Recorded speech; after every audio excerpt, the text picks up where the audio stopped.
वैष्णव धर्म में एक काशी में वैष्णव रहते थे, श्यामा श्याम के उपासक अनन्य। अब रहते काशी में, कभी विश्वनाथ जी के दर्शन करने नहीं गए और उनका बड़ा यश हुआ। तो विश्वनाथ जी के जो प्रधान सेवक थे वो बड़े ज्योतिषाचार्य थे, तो थोड़ा ईर्ष्या सी हुई कि इतने प्रसिद्ध है वैष्णव और परम वैष्णवाचार्य भगवान महादेव जी के दर्शन करने नहीं आते, काशी में रहते हैं और विश्वनाथ जी के दर्शन करने एक बार भी नहीं आए।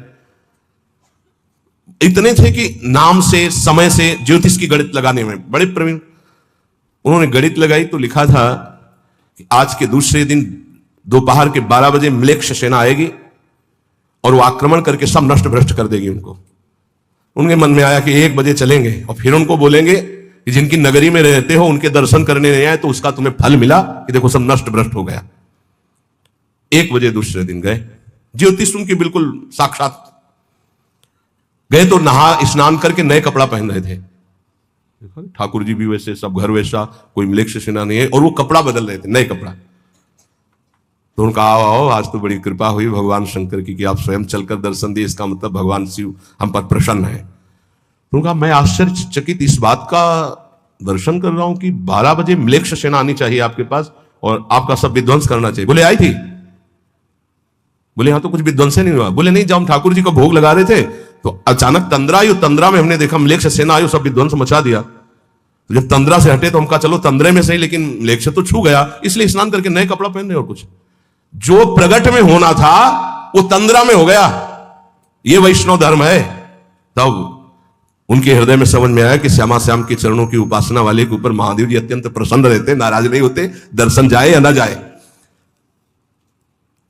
जहां तक संभव हो अपने इष्ट संबंध से ही प्रसाद ग्रहण करे, अन्यथा उपवास कर ले। वैष्णव धर्म बड़ा महान, वो भगवत पार्षद स्वरूप है। 14, वैष्णव को निद्रा का समय होना चाहिए। मान लो भाई प्रार्थना वैष्णव धर्म के अनुसार चलो, एक नींद का समय होना चाहिए। ये नींद का एक समय ले लो, एक समय रख लो। वैष्णव धर्म कहता है, आदेश करता है वैष्णव धर्म, नींद का एक समय होना चाहिए, उसी समय आपको नींद आनी चाहिए, अन्यथा नहीं। कमाल है अभ्यास का। लाख कोशिश करो आ ही नहीं सकती, लाख कोशिश करो आ ही नहीं सकती। अभ्यास हो गया। ए कैसे वैष्णव हो, जब चाहो तब सो जाओ, ऐसा कैसे हो सकता है? जब चाहो भजन में डूबो, ये तो होना चाहिए, जब चाहो तो सो जाओ, ऐसा नहीं। प्रार्थना है, सत्संग का थोड़ा कुछ % भी अगर उतारोगे तो लाभ मिल जाएगा। और ये ना सोचो कि अभी हमारी अवस्था सोने खाने की है। यही अभ्यास आपका पूरा जीवन बर्बाद कर देगा। इसको ठीक करो, इसको जगाओ। कब तक सोते रहोगे? सोने में समय बर्बाद मत करो।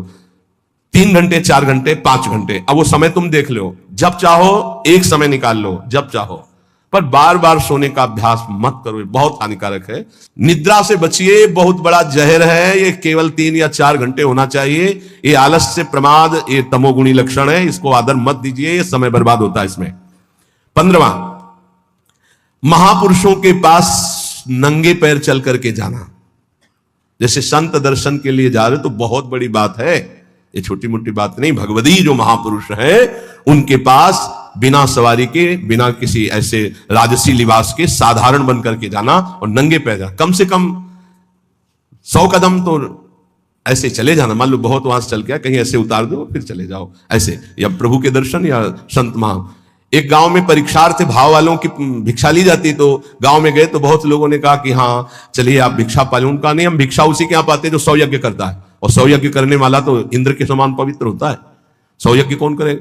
गांव वालों ने कहा कि ये तो बड़ी समस्या आ गई, महात्मा भूखा गांव से जाएगा और 100 यज्ञ तो यहाँ पे एक ही यज्ञ करना मुश्किल है। तो एक नववधू थी जो बचपन से सत्संग सुनती थी, उसने कहा हमें ले चलो महात्मा के पास, वो पा लेंगे। अरे बोले किसी के हाथ से नहीं पा रहे, तेरे हाथ से। बोले ले चलो। तो नंगे पैर कपड़े से ढककर भोग सामग्री लेके गई। बोले पाओ महाराज।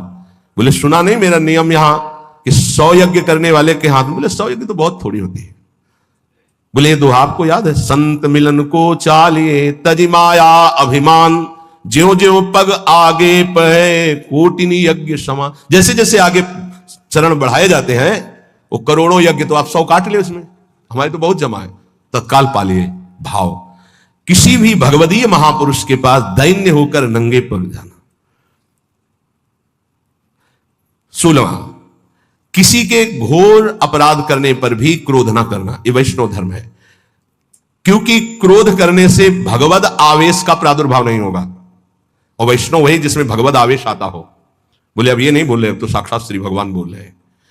किसी के ऊपर क्रोध नहीं करना, क्रोध करने से हृदय में भगवद आवेश नहीं आएगा। 17वां, जहां अपने भागवत धर्म की विरुद्ध चर्चा हो रही हो वहां मौन धारण करके तत्काल चल देना चाहिए। मौन धारण करके झगड़ा नहीं करना, वहां से तत्काल चल देना चाहिए। प्रायः जो लोग पूर्ण ज्ञानी नहीं हैं वो ऐसी बातें करने लगते हैं, तो हमको ऐसी बातें नहीं सुननी जहां प्रभु के नाम रूप लीला धाम की अवहेलना हो रही हो। जहां स्वधर्म के विरुद्ध चर्चा होती हो वहां से मौन होकर उठकर चल देना चाहिए। 18वां, जो कंठी तिलक गुरुमंत्र नहीं लिए है, अभी बड़ी समस्या वाला है, हम उसके हाथ का पानी और भोजन ना पाए, फिर बड़ी समस्या हो जाएगी। पति कंठी तिलक लिए, पत्नी लिए नहीं, या पत्नी लिए है तो पति नहीं लिए, बड़ी समस्या है। तो इन्हीं समस्याओं का समाधान हो जाना, वैष्णव धर्म पर स्थित हो जाना है बहुत कठिन। ये हितधाम में जब चर्चा हुई थी तो एक बार लौट करके पूज्य बाबा जो राधा नाम कीर्तन करते थे तो उनको कीर्तनिया बाबा कहते थे, बड़े ही प्रेमी स्वभाव। लौट के आए, बोले महाराज इस चर्चा से तो बड़ी खलबली मच गई। बोले कितने परिवार टूट जाएंगे आपने जो चर्चा की है। अब वो पत्नी के हाथ का कैसे पाएगा वैष्णव जिसके गले में कंठी नहीं है। और अवैष्णव, देखो जो वैष्णव धर्म कहता है उसके अनुसार हमको चलने की बात कही गई है। अगर कहीं किसी को ऐसा संयोग बैठता है कि ऐसा नहीं है तो उसमें भगवत भाव करके काम चलाए, नहीं तो परिवार टूट जाएगा। अब वो नहीं, तुम कंठी तिलक बांधे, वो नहीं बांधना चाहती, या वो बांधे तुम नहीं बांधना चाहते, तो बड़ा विरुद्ध हो जाएगा। तो हम उस पर भगवत भाव करते हैं, मेरे प्रभु इस रूप में विराजमान, अपने भाव को चलाते। वैसे ये काम चलाऊ बात है, स्थायी बात का जो यहां निर्णय है, अवैष्णव के हाथ का पानी या भोजन रांधा हुआ वैष्णव जन को, क्योंकि प्रभु को हमें भोग लगाना, प्रभु को पाना है। बड़ा है कठिन ये, बड़ा।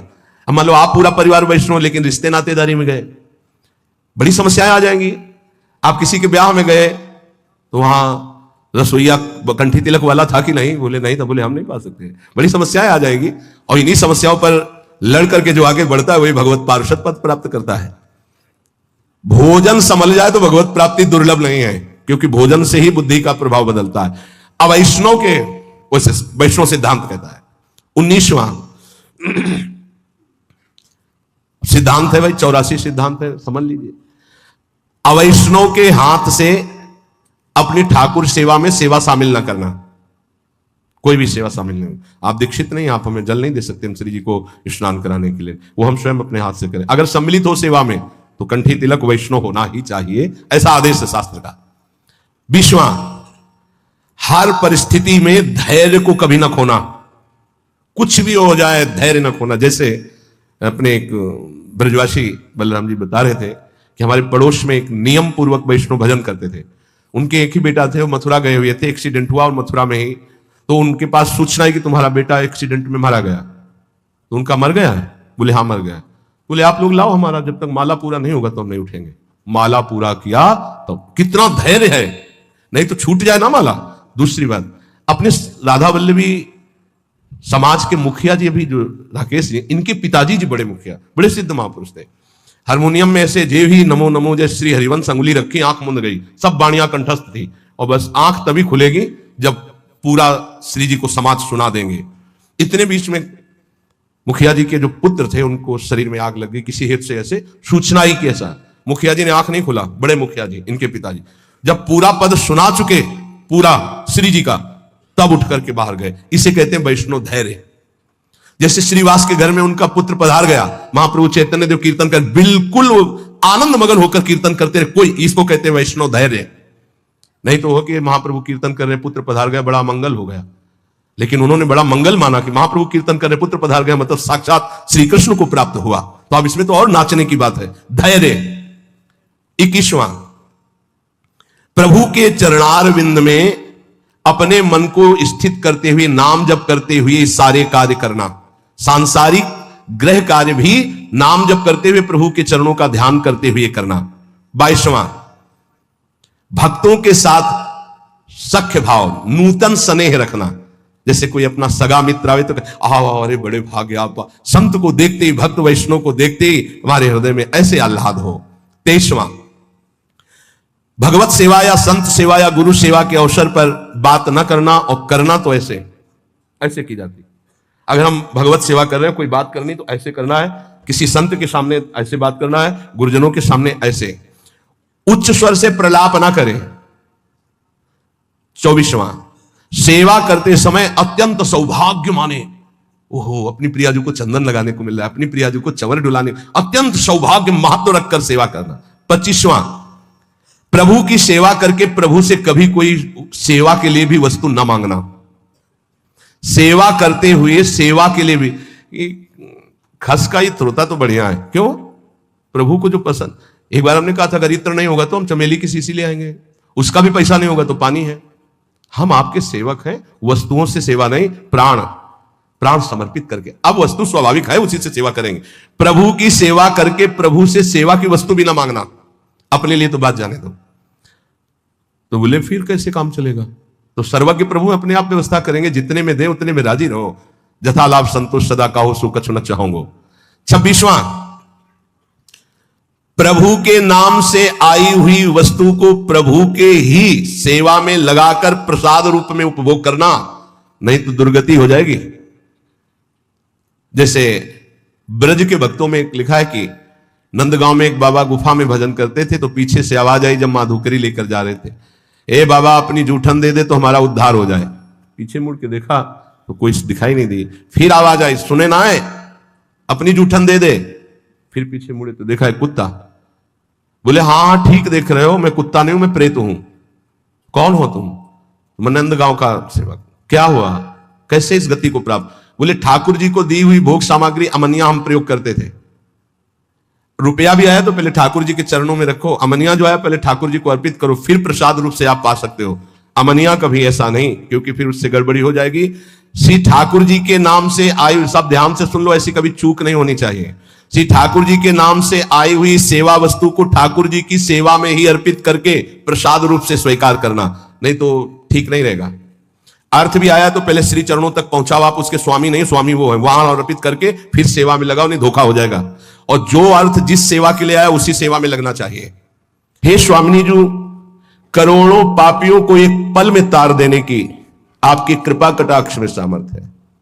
इसीलिए कल की चर्चा में कह रहे थे, हे भाई हमारी चौथी आखिरी बात है कि ये बात मन में बैठा लो कि प्रियाजू के सिवा हमारा कोई नहीं। अगर ये बात बैठ गई तो एक पल में, पलक झपकते करोड़ों महापापियों को भी परम पद प्रदान करने की सामर्थ्य राधा कृपा कटाक्ष में है। अपने सब उसी पंक्ति में है, पतितों की पंक्ति में है। अगर हमारे ऊपर कसौटी कसी जाए तो कुछ नहीं है हम। अगर हमारा बल है तो श्री वृंदावन रानी, मेरे बल श्री वृंदावन रानी। कोटि पतित पल पल निस्तारत, पल पल में करोड़ों करोड़ों पापियों को तारने की सामर्थ्य राधा कृपा कटाक्ष में है। सब भवताप हरे, संसार के जितने भी दैहिक दैविक भौतिक ताप है, एक क्षण में राधा कृपा कटाक्ष से सबका शमन हो जाएगा। हमारे आपके हृदय को शीतल कर दे, कौन सी बड़ी बात है। सबके हृदय को शीतलता प्रदान करने वाले प्रभु श्री हरि, श्री लालजू महाराज, उनके हृदय को परम शीतलमाश्रयामी, परम शीतलता प्रदान करने वाले चरणारविंद हैं, जिनका हमें आश्रय मिला है। हृदयर्पितम मधुपते स्मरतापमुग्रम निर्वापयत परम शीतलमाश्रयामी। हम जिनका आश्रय लिए माश्रयामी, वो कैसे चरणारविंद है? लालजू अपने हृदय में जब श्री जी के चरणों को स्पर्श कराते हैं तो उनका हृदय परम शीतलता को प्राप्त होता है। हे स्वामिनी जू, भोरी सठ की सब बनी आई, हमें आप मिल गई, आपका नाम मिल गया, आपका परिचय मिला, आपका धाम मिला, आपकी शरणागति मिली, हमारी तो बन गई, बन जाएगी नहीं, संशय मत रखना, हमारी बन गई। नहीं, हमसे गलती होती है तो नेक हूं नरिश कहूं, भूली हूं न होत सखी। हे सखी, हमारी स्वामिनी जी को कभी गुस्सा नहीं आता, पर हाँ उद्दंडता करोगे तो लालजू महाराज हैं, वो शासन कर सकते हैं, पर आपके कल्याण में कोई बाधा नहीं पहुंच सकती, क्योंकि जहां श्री राधा वहां कदापि कोई बाधा नहीं। पर यदि आप उद्दंडता करोगे, स्वामिनी जी की कृपा स्वभाव की अवहेलना करोगे, तो फिर लालजू महाराज आपको सुधार देंगे। साम दाम और दंड भेद से सीधे रास्ते लाऊं, नकली से बनाऊं असली, यही तो मेरे मन में ठनी, भगत मेरे मुकुट मणि। प्रभु कहे फिर जैसे सुधरोगे वो सुधार देंगे। साम दाम दंड भेद ये प्रयोग करेंगे वो, और आपको श्री जी के लायक बना देंगे। क्योंकि दास अनन्य भजन रस कारण प्रगटे लाल मनोहर ग्वाल। भोरी सठ की सब बनी आई, कैसे बनाई? जो छिन चीत धरे। एक क्षण अगर हमारी पुकार श्री जी तक पहुंच गई तो हमारी सब बन गई। ये वृंदावन धाम है, कृपा से यहां का सानिध्य मिलता है, चाहे मिनट भर ही क्यों ना मिले। एक मिनट भी धाम में यदि आप भाव से टिक गए तो भव सागर से पार होने के लिए एक मिनट ही काफी है। ये हम कोई अलंकारिक बात नहीं कह रहे, महापुरुषों की बात कह रहे हैं। एक नाम त्रैलोक ही तारे, राधा राधा। एक नाम त्रैलोक ही तारे, जो न ले सो जन्म ही हारे। जिसने ये नाम उच्चारण नहीं किया हार गया वो माया में। और एक बार जिसने बोला राधा तो त्रिभुवन को भी तारने की सामर्थ्य इस राधा नाम में। एक बार में, एक बार जिन नाम लिए हित सो होए अति दीन, ताको संग न छाणही ध्रुव अपनो कर लीन। ऐसे हमारे श्री श्यामा श्याम है। अब हमें ये चिंता नहीं करनी कि हम क्या हैं। बहुत हो गया अपना चिंतन करते हुए, मैं नीच हूं, पामर हूं, पतित हूं, पुण्यात्मा हूं, महात्मा हूं। छोड़ो सब बात। हमारे इष्ट देव कैसे हैं हमें ये देखना है। श्रीपाद कह रहे हैं पापात्मा पुण्यवान वा, प्रशरद अपयशाह कीर्तिमान वा, महा दुष्प्राप ग्रासोत सम्राट समजड़मति सर्व विद्या निधिर्वा। यह कोपि स्याह सखे नो गणे, कथमपीक्षस्व वृंदावन तच्छिंद छिंद स्वपाशान, गुरु निगम गिरा स्वीय मोहिक सिद्धांत। हे भाई बड़े ध्यान से सुनो, तुम घोर पापी हो या पुण्यात्मा हो, पहली बात तुम्हें आज से चिंता छोड़ देनी। ये हम नहीं, श्रीपाद प्रबोधानंद जी महाराज कह रहे हैं, जो परम गूढ़ तत्व ब्रह्म तत्व का बोध प्राप्त किए हैं और उससे भी आगे गूढ़ तत्व प्रेम उसको प्राप्त किए हुए हैं। बड़े अद्भुत महापुरुष जो ज्ञान की चरम सीमा और प्रेम की चरम सीमा दोनों को छू रहे हैं।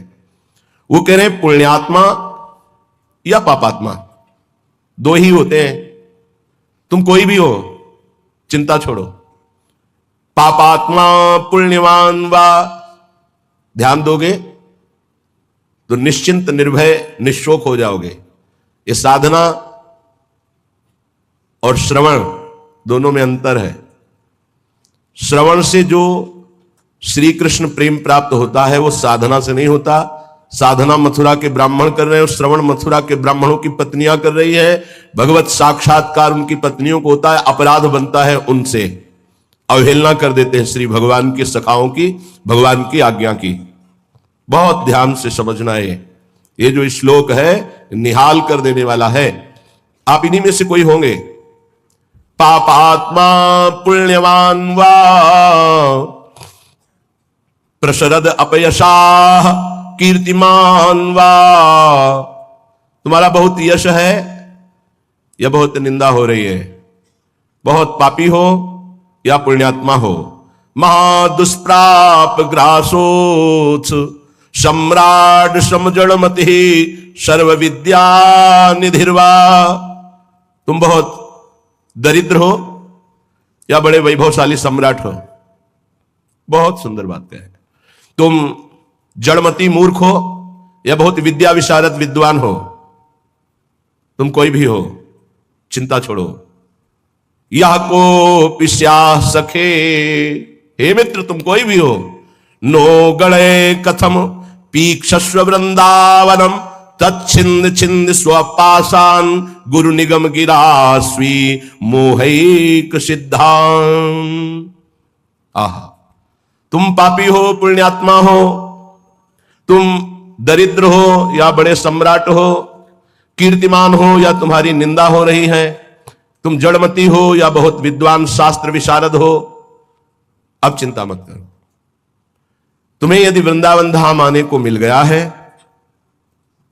और तुम्हें शास्त्र के अनुसार चलने वाले रसिक सदगुरुदेव की शरणागति मिल गई है तो छिंद छिंद स्वापाषाण, अब तुम्हारे जितने बंधन है सब छिन्न भिन्न हो जाएंगे, नष्ट हो जाएंगे। यहां साधन शब्द का प्रयोग नहीं किया। क्यों? क्योंकि साधन असाधनों को मिटाने के लिए जन्म जन्म रगड़ करनी पड़ती है। भगवान आद्य गुरु शंकराचार्य जी ने कहा है कि 1000 जन्म साधना के बाद मुमुक्षता प्रकट होती है। शास्त्र जन्म जब साधना हो तब मैं मुक्त होना चाहता हूं, ऐसी इच्छा प्रकट होती है। और भगवत प्रेमी महात्मा का एक क्षण का संग, तात स्वर्ग अपवर्ग सुख धरी तुला एक अंग, तूल नताय सकल मिल जो सुख लव सत्संग। अगर रसिक संत का संग मिल जाए तो मुमुक्षता नहीं, मोक्ष सुख भी एक पलड़े में रखा जाए, एक पलड़े में सत्संग का सुख, तो बोले मोक्ष हल्का हो जाता है। क्योंकि सत्संग से सीधे प्रेम की प्राप्ति होती है, आत्मरति प्रभुरति। रसिक महापुरुष का हृदय हर समय आनंद की उफान में रहता है। जब आनंद की कमी होती तो दूसरों से सुख लेने की वासना जागृत होती है। जब आनंद की उफान होती तो दूसरों को सुख देने की भावना जागृत होती, जिसे तत्सुख भाव कहते हैं। ये रसिकों में सिद्ध है। ये तत्सुख भाव, सुख देवे को चाव चित सबसो हित निष्काम, या सुधर्म हरिवंश को नाम गिरा विश्राम। जो निरंतर नाम और वाणी में रत हैं, ऐसे रसिकों के हृदय में करुणा आनंद की उफान आती रहती है। तो कोई चाहे जितना पतित हो या पुण्यात्मा हो, दरिद्र हो या महाराजा हो, विद्वान हो या मूर्ख हो, सबको परम प्रेम प्रदान करने की सामर्थ्य रसिक सदगुरुदेव के चरणों में है। तो जो अपने मोह का छेदन कराना चाहता है, वो गुरुदेव के चरणों का आश्रय लेकर उनकी आज्ञा के अनुसार चले। गुरुदेव कैसे? बोले गुरु निगम गिरास, जो शास्त्र मर्यादा से सिद्ध हुए हैं। मनमानी आचरण करने वाला, शास्त्र विरुद्ध आचरण करने वाला साधक नहीं होता, फिर सिद्ध कैसे हो सकता है? सिद्धों में कुछ दिव्यताएं होती हैं जो समझ के परे होती हैं। वो हमारी मानसिक बुद्धि नहीं है। वो दैवी संपदा का सिद्ध महापुरुष, उसकी कुछ ऐसी चेष्टाएं हो सकती हैं जो बालवत या पागलवत दिखाई दे सकती है, लेकिन बहुत ऊंचे में है, जहां कोई कर्म छू नहीं सकता, जहां कोई विषय स्पर्श नहीं कर सकता, जहां किसी भी तरह के बंधन का कोई भी हेतु नहीं रह गया है। वो ऐसी स्थिति होती है। बोले उनके आज्ञा अनुसार अपने जीवन को चलाना, ये इसलिए शर्त गुरुदेव में भी रखी गई है। तस्मात् शास्त्रम प्रमाणम थे। कोई भी ऐसा साधक नहीं जो सिद्धावस्था की तरफ गति कर रहा हो, शास्त्र विरुद्ध आचरण करके सिद्ध हो जाए, असंभव। तो फिर गुरुदेव कैसे हो सकते हैं? ये इसलिए शर्त रखी गई कि प्रायः हम जहां किसी की बड़ाई सुनते हैं, थोड़ी बात सुनते हैं, हम गुरु बना लेते हैं। नहीं बनाना चाहिए। गुरु बनाने के लिए बहुत रुकना चाहिए। वर्ष 2 वर्ष कम से कम सत्संग सुनो। किसी और से नहीं, अपने हृदय से जांचो, किसी और से नहीं। क्योंकि और की मति किस कोटि की है, वो आपकी बुद्धि को भ्रष्ट भी कर सकती है, आपकी बुद्धि को फंसा भी सकती है। कैसे? उसने अपने गुरु को प्रभु माना है और वो कहेगा मेरे गुरु से बढ़कर कोई नहीं, और ऐसा है, उसका कल्याण हो जाएगा उस भाव से। लेकिन आप बौद्धिक स्तर के तर्क भी करने वाले हैं, तो आप अपनी बुद्धि से गुरु को पहचानिए। कोई कह रहा है कि पाखंड है, ये उसकी बुद्धि का है, आप अपनी बुद्धि से निर्णय कीजिए। किसी की श्रद्धा और किसी की अश्रद्धा से अपने हृदय में कोई फर्क नहीं पड़ना चाहिए। स्वयं निर्णय करना चाहिए भगवान को साक्षी करके कि हे प्रभु सच्चिदानंद, आप मेरे हृदय को जानते हैं और सामने बैठे हुए हृदय को जानते हैं। तो नाथ मेरे सदगुरुदेव के रूप में आप कहां हैं, कौन है, मुझे परिचय दीजिए, तो प्रभु आपका संबंध करा देंगे। अभी एकांतिक में एक भक्त ने प्रश्न किया, बोले आपके प्रवचन सुनते हैं तो एकदम विरुद्ध गुरुजी के वचन लगते हैं, गुरुजी के वचन जब सुनते हैं तो आपके विरुद्ध लगते हैं। तो उनका निर्णय करो आप कि किसके वचन सत्य है। तो बोले जब इधर का सत्संग हम सुनते हैं तो लगता है नहीं, जीवन का लक्ष्य भगवत प्राप्ति, तो गुरु पे श्रद्धा होती है, मुझे क्या करना चाहिए। साधक फंस जाता है। उसको लगता है, वो खुद बोला, मुझको लगता है यदि मैं शास्त्र विरुद्ध चलता हूं तो जीवन बर्बाद होता है गुरु की बात मान के, और यदि आपकी बात मानता हूं तो गुरु का अपराध लगता है, क्या करूं। नहीं, डरने की जरूरत नहीं। गुरु बलि तजेऊ कंत ब्रज बनितन भे मुद मंगलकारी। गोस्वामी तुलसीदास जी बड़े सिद्ध महापुरुष हैं। भे मुद मंगल का, वो स्वयं मंगल नहीं, दूसरों का मंगल करने वाले बन गए। भगवत प्राप्ति नहीं तो जीवन का लक्ष्य क्या है? क्या लक्ष्य है? केवल विविध प्रकार के भोग विलासिता पूर्ण संसार को सत्य मानकर भोगना?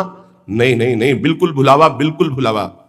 हमें भूल भुलैया में नहीं फंसना। कभी कभी माया के पार्षद भगवान के पार्षद का रूप रख करके आते हैं, हमें ठग करके भूल भुलैया में लगा देते हैं। नहीं, सदगुरु भगवान श्री कृष्णचंद्र जो हैं, हम उनसे प्रार्थना करें कि यदि प्रगट में गुरुदेव की जरूरत है तो आप मुझे बताओ कहां प्रकाशित हो, या तो उनसे मुझे मिला दो या उनको मेरे पास भेज दो। यदि जरूरत है तो आप ये व्यवस्था करो, मैं तो आपको गुरु मानता हूं, बस निहाल हो जाओगे, हमारी बात मान लो।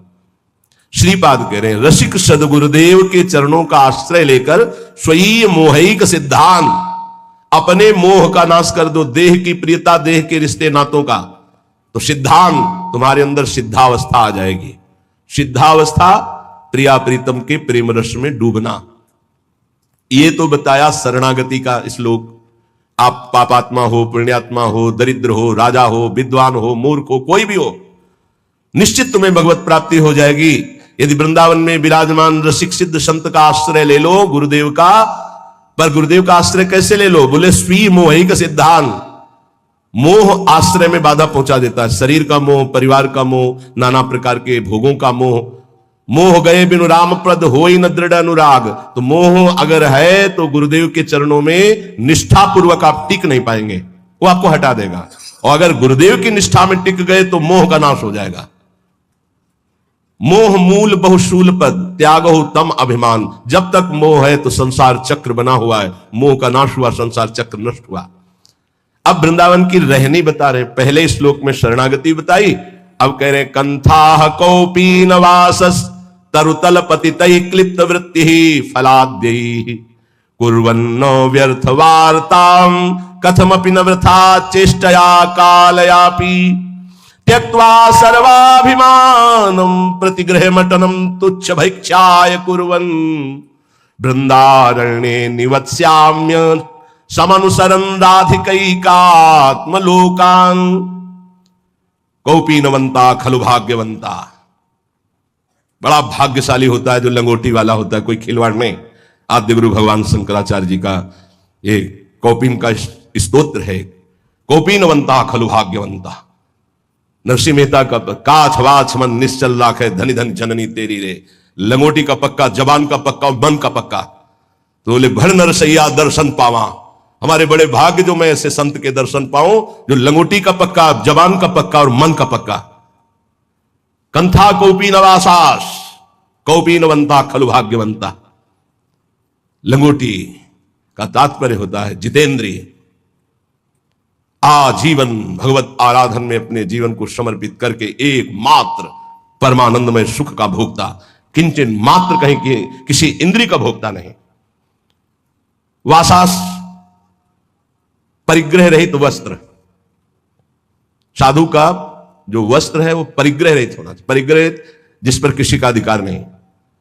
वो हरिराम व्यास जी ने कहा घूरे में से बीन चिन्ह रक्षा कीजिए सीतिन। चलो वैसा नहीं, तो जो गुरु प्रदत्त वस्त्र है या जो स्वाभाविक सहज में जैसे बन जाए। याचना की वस्त्र के लिए कहीं आज्ञा नहीं है, केवल याचना भिक्षा के लिए है, अन्य याचना नहीं है। तो ठीक है, नहीं है तो कोई बात नहीं। जब हमने अपने जीवन को प्रभु के चरणों में सौंप दिया तो अब हमको इस शरीर की इज्जत की परवाह नहीं है। शरीर का कोई, ये तो प्रभु को समर्पित वस्तु है, वो जैसे रखें, जैसे प्रभु हमें रखें। हमारी याचना नहीं होनी चाहिए। तो अयाचक वृत्ति से यदि कोई हमको दे दे तो भी हम कम पैसे वाली चीज से अपना गुजारा करना सीखें। शरीर स्वस्थ हो, साधन पथ में हम चल रहे हैं तो कोशिश करें कि कम पैसे वाला कपड़ा हमारा हो, कम पैसे से हमारा पेट भर जाए, कम पैसा हमारी दिनचर्या में लगे। ये जीवन भर इसका निर्वाह गुरुदेव की कृपा से हुआ है। अब तो जैसे प्रभु रखें, प्रभु जैसे। शरीर स्वस्थ है तो टोटी से उतना ही पानी निकालना है प्रकृति का जितना आपको आवश्यक है। लाइट उतनी, ये नहीं कि आपके कमरे की है, नहीं, विश्वात्मा भगवान आपको सुविधा दे, उतना ही पंखा चलाओ जितनी जरूरत, जितना लाइट की। अगर बिना लाइट के आपका काम चल रहा है, पढ़ना नहीं, दरवाजा बंद, लाइट बंद, शांत अंधेरे में बैठकर चिदानंद स्वरूप प्रिया प्रीतम के ध्यान में मगन हो। साधु की एक अपनी रहनी होती है। ये बाहर घूम रहे हैं, पंखा चल रहा है, कूलर चल रहा है, वो सब तुम्हारे भजन कट रहे हैं। तुम क्या समझते हो फ्री चल रहा है? प्रकृति कोई तो पैसा देगा ना, तो प्रकृति से उतना ही प्रतिग्रह लिया जाए जितने की अत्यंत आवश्यकता हो, चाहे गृहस्थ हो चाहे विरक्त। वो तुम्हारी संपत्ति नहीं, विश्वात्मा भगवान की है, तुम्हें सेवा के लिए दिए। अगर तुम बिजली उतनी खर्चा करोगे तो वो दूसरे की सेवा में आगे आ जाएगी। प्रकृति बहुत बड़ी है, परमात्मा की ये संसार की जो सृष्टि है सबकी सेवा में पहुंचने के लिए वस्तुएं, हम उतना ही प्रयोग करें जितनी हमें आवश्यकता है, ये हमें उन्नति अध्यात्म की प्रदान करेगी। तो वास, वस्तु, वस्त्र उतना ही प्रतिग्रह शून्य होकर प्रयोग करें जितनी अत्यंत आवश्यकता है। और विरक्त के लिए घर परिवार से मनी ऑर्डर आकर के खर्चा होना, इससे अच्छा है घर लौट जाए और वहां जाके मेहनत करे और फिर अपना जीवन यापन करे। अगर विरक्त है तो एकमात्र आश्रय गुरुदेव का, श्री भगवान का, बस जैसे भरण पोषण करें, जैसे बहुत अच्छे से करते हैं। अगर भोजन नहीं मिलता है तो आनंद इतना दे देते हैं कि भूख का कष्ट नहीं रहता है। सच्ची मानिएगा, ये केवल प्रवचन की बात नहीं है, ये छाती की बात है। कई कई दिन जब भोजन नहीं मिला तो इतना आनंद पवा देते थे कि भोजन की भूख मिट जाती थी। नहीं खान पान ते भावे है, नहीं कोमल वसन सुभावे है, ये प्रतिग्रह शून्यता। कंथा कौपी नवासस, नहीं खान पान ते भावे है, नहीं कोमल वसन सुहावे है, सब विषय लगे ते खारा है, हरि आशिक का मग न्यारा है। तरुतल पतितै क्लिप्त वृत्ति फलाद्यैः, अब वृक्ष के नीचे रहने का समय नहीं रह गया, क्योंकि वृक्ष ही नहीं रहने। जिसको देखो वृंदावन वास के लिए आएगा तो सबसे पहले लता का हनन करने की सोचेगा। किसी लता को नष्ट करके आपका वृंदावन वास हो रहा हो मत करना, श्री जी नहीं मिलेंगे। लता श्री जी की नित्य सहचरी है हमारे ब्रज की, और उसको काट करके, उसको हटाकर फ्लेट बना के, और उसमें अब बड़ी चतुराई की जाती है, बड़ी चतुराई की जाती है। जेसीबी से उसके नीचे कुआं कर दिया जाता है, वो गिर जाता है, रातों रात काट कर बाहर हो जाता है। तो क्या विश्वात्मा भगवान नहीं देख रहा है? रातों रात नष्ट हो जाओगे तुम, रातों रात नष्ट हो जाओगे। समय आने दो, लिख लो। ये ब्रज की लताएं, आप कोई भी हो, कोई भी हो, चाहे आप भूमि बेचने वाले हो, चाहे आप ब्रजवासी हो, चाहे आप बाबा जी हो, चाहे आप गृहस्थ हो, कोटि ब्राह्मणों की हत्या का पाप लगता है एक लता के छेदन से। हरिराम व्यास जी ने कहा है ये ब्रज की लताएं हैं, या ज्ञान के कारण जानते नहीं, ब्रज की लताओं का नाश कर देते हैं। नहीं नहीं, ये लताएं बड़े बड़े परमहंस भजनानंदी ब्रह्म ऋषि की हत्या करने का जितना बड़ा दंड मिलेगा, उससे कई गुना बढ़कर दंड मिलेगा। वृंदावन की लता सम कोटि कल्प तरुणाई, रज की तुल वैकुंठ नहीं और लोक की माए। एक बार वृंदावन की लता से रो के देखो क्या प्रदान करती है। एक बार वृंदावन की लता को राधा नाम सुना के देखो कितनी करुणा बरसाती है। ऐसी लताएं जिनकी प्रिया प्रीतम के द्वारा दुलार वृत्ति होती है। राधा करा वचित पल्लव वल्लरी के, स्वामिनी जी की कृपा दृष्टि से सींचे गए, स्वामिनी जी के कर कमल से दुलराए गए, ये वृंदावन की लताएं हैं, वृक्ष हैं। धिक्कार है हमारी बुद्धि को चंद रुपयों के लिए आज हम लताओं का छेदन कर रहे हैं। बड़ा सुंदर पीपल का वृक्ष था, रास्ते में आते थे बड़ा सुंदर बट वृक्ष, हमें लगता है कम से कम 300 वर्ष पुराना नीम का पेड़। ऐसे गए, अब कुछ बस नहीं चलता, कुछ बस नहीं चलता। हरिराम व्यास जी आज के 500 वर्ष पहले लिखे थे कि वृंदावन मथुरा कट रहा है, मुझे बर्दाश्त नहीं हो रहा। कट रहा है मतलब लताएं, मानसरोवर में इतनी लताएं थी। आज के 25 वर्ष जो दर्शन किए, कुंज की कुंज कहीं घुस के बैठो, रो प्रिया प्रीतम के लिए ऐसा वातावरण। वही संगमरमर, वो रज नहीं ढक दी गई, लताएं काट दी गई, संगमरमर बिछ गया, बोले उन्नति हो गई। हमारे ब्रज की उन्नति संगमरमर से रही है, रज और लताओं से है। ये रोड से उन्नति नहीं है, रज और लताओं से उन्नति है। जब हम परिक्रमा में लौटते तो जो ब्रह्मानंद मिलता है वह पद्मासन लगा के बैठने से नहीं मिलता, ध्यान रखना। बड़े बड़े महापुरुषों को देखा, अब रज रानी के दर्शन मिलना दुर्लभ है। हर जगह व्यवस्था ऐसी, छू न जाए रज, जिससे कल्याण होना है, जिससे परम पद मिलना है। बोले त्यक्त्वा सर्वाभिमानम प्रतिग्रह मटनम तुच्छ भैक्ष्याय कुर्वन्, अगर प्रिया प्रीतम के प्रेम रस को प्राप्त होना है तो तुम्हारे प्रसाद में श्री जी का भोग प्रसाद तो हो ही, ब्रजवासियों का टुकड़ा जरूर हो। ये हम सिद्ध महापुरुषों की बात कहते हैं, गुरुदेव के श्रीमुख की बात कहते हैं, अपने हृदय की बात कहते हैं। गुरुदेव ने कहा नीलांबर पीतांबर उसी के नेत्रों में झलकता है जिसके प्रसाद में ब्रजवासियों का टूक होता है। बड़े बड़े महापुरुषों ने ब्रजवासियों के टूक की महिमा गाई है, और ऐसे आदेश दिए हैं कि यदि वो बच्चे को शौचाकर बिना धोए उसी हाथ से रोटी दे रही तो दोष दर्शन मत करना, उस रोटी को ले लो और धो करके पालो, तुम्हें प्रिया प्रीतम की प्रेम प्राप्ति होगी। बहुत